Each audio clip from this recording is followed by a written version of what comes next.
Welcome back sa aking channel. Aktor Jake Cuenca at girlfriend nito na si Chi Filomeno. Hiwalay na? Jake humagulgol daw sa iyak. Panuurin at pakinggan ang buong detalye.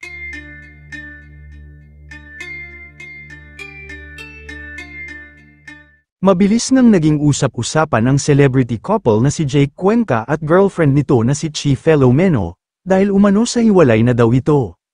Ayon pa sa iniulat ng kilalang pahayagan ay last month pa daw hiwalay ang dalawa. Nalaman ito ng publiko nang mag-post at pambansang marites na si Sian Gaza, humagulgol daw sa iyak si Jake matapos itong iwan ni Chi, at pinagpalit daw umano sa isang multi-millionaire businessman na taga Cebu.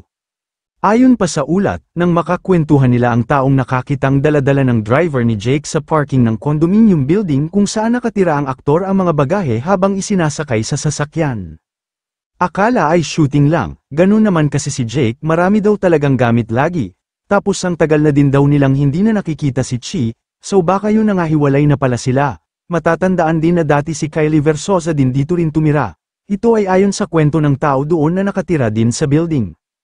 Naikwento pa nga na may ibang mga artista ring nakatira sa nasabing building at sabi nila na hayaan na at wala pa naman silang mga issue, tsaka niya ako balikan kapag may mga mainit na balita sa mga personalidad na nabanggit.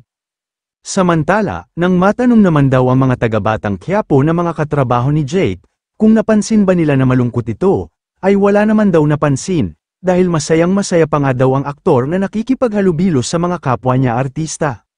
Hindi rin daw nito tipo ang mapag-isa at umiyak ng umiyak, taliwas sa sinasabi ni Sian Gaza, dahil nga busy ito ngayon sa kanyang mga proyekto na sunod-sunod. Ayon pa sa kwento ay hindi rin daw iniwan ni Chi si Jake, kundi pinalayas ni Jake si Chi, pinabalik niya ang mga gamit sa bahay nila kung saan kasama ang pamilya ng aktres, ito'y ayon sa ulat ng pahayagan.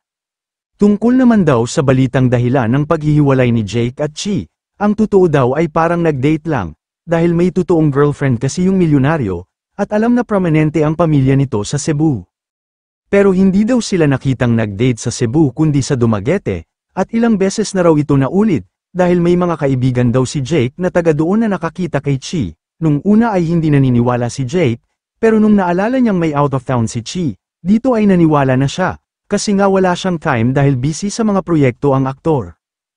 Ayon pa sa source, ay walang away o confrontation daw na nangyari sa dalawa dahil pagbalik ni Chi galing Dumaguete ay hindi na siya nakabalik pa ng kondo kung saan sila nag-live-in ni Jake dahil dumiretso ito sa bahay ng pamilya dahil nandoon na ang mga gamit niya. Samantala, walang ibang kwento ang nasabing source kung paano tinanggap ni Chi ang pakikipaghiwalay ni Jake sa kanya.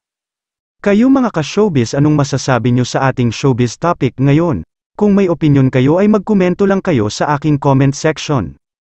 At syempre kung bago pa lang kayo sa aking channel ay mag-subscribe na kayo para lagi kayong updated sa mga showbiz trends na ina-upload ko. Maraming salamat po.